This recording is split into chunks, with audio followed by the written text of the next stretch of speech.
আসসালামু আলাইকুম প্রিয় খামারি ভাই বোনেরা, আশা করি সবাই ভালো আছেন। আমি আলহামদুলিল্লাহ ভালো আছি। আমি আপনাদের মাঝে কয়েকটা ছবি দিয়েছি যে আমি একটা 600 কোয়েল পাখির খাঁচা তৈরি করেছি। এই খাঁচাটা হচ্ছে 4 তলা বিশিষ্ট।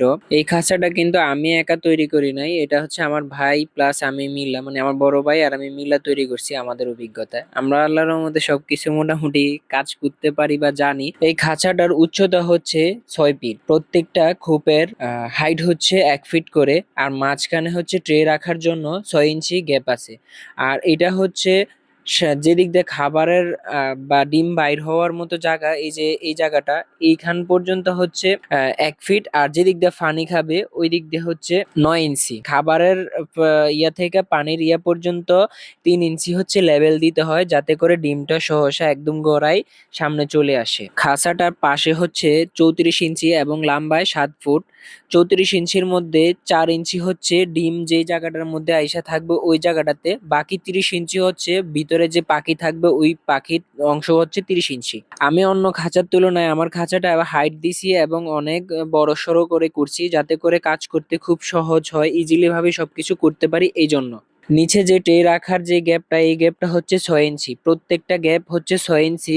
আর যেখানে পাখি থাকবে পাখির গ্যাপটা হচ্ছে যেদিক থেকে মানে খাবার খাবে বা ডিম গড়ায় আসবে এদিকে হচ্ছে 1 ফুট, আর হচ্ছে যেদিক দিয়ে পানি খাবে মানে পিছন দিয়ে হচ্ছে 9 ইঞ্চি লেবেল করা, কারণ সামনে থেকে ওইটা লেবেল এই জন্যই যাতে করে ডিমটা পারলে সহজে একদম নিচে সামনে চলে আসে, এই জন্য হচ্ছে এই লেবেলটা 3 ইঞ্চি দিতে হবে। সামনে থেকে পিছন পর্যন্ত লেবেল 3 ইঞ্চি করতে হবে, আপনারা ভিডিওতে ভালোভাবে দেখলেই বুঝতে পারবেন। আমার এই প্রত্যেকটি খোপের মধ্যে 150টি পাখি আটে। 4টা খোপের মধ্যে 600 পাখি ইন টোটাল রাখতে পারি। আমি অন্যদের তুলনায় খাঁচার হাইট 1 ফিট দেওয়ার কারণ হচ্ছে অন্যরা 8 থেকে 10 ইঞ্চি দেয়, আমি 1 ফিট দিছি যাতে করে গরমও কোনো প্রবলেম না হয় এই বিদায়, এবং কাজ করতে যাতে করে একদম সহজ হয় এই জন্য আমি 1 ফিট করে দিছি।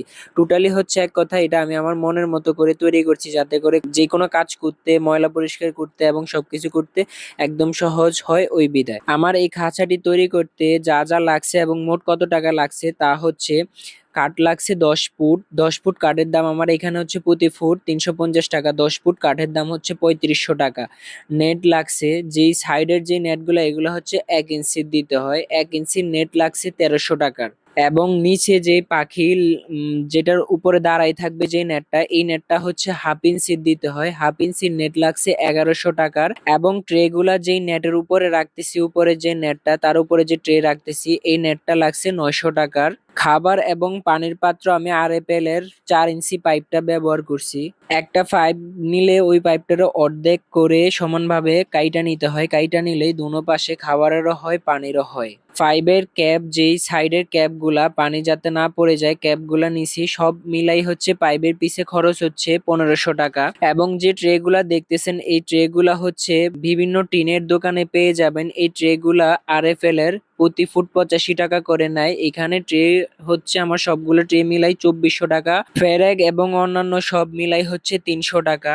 টোটাল এই খাঁচাটা তৈরি করতে আমার 11,000 টাকা বরাবর খরচ হয়েছে, শুধু মজুরি ছাড়া। আর যদি আপনারা মিস্ত্রি দিয়ে তৈরি করেন তাহলে আরো একটু বেশি যেতে পারে। আর আমরা যেহেতু এটা নিজেরাই তৈরি করছি, আমরা দুই ভাই মিলে, সেই ক্ষেত্রে আমাদের শুধু আসবাবপত্রগুলার পিছনেই খরচ হয়েছে 11,000 টাকা। এই খাঁচাগুলা যদি আপনারা তৈরি করেন, যেমন হচ্ছে আপনি 500 পাখির একটা লোয়ার খাঁচা কিনতে গেলে কমপক্ষে আপনাকে 20,000 টাকা গুনতে হবে, আর কাঠ দিয়ে তৈরি করলে এটা হচ্ছে অনেক মজবুত করে তৈরি করা যায় এবং নিজের মন মতো করে তৈরি করা যায়।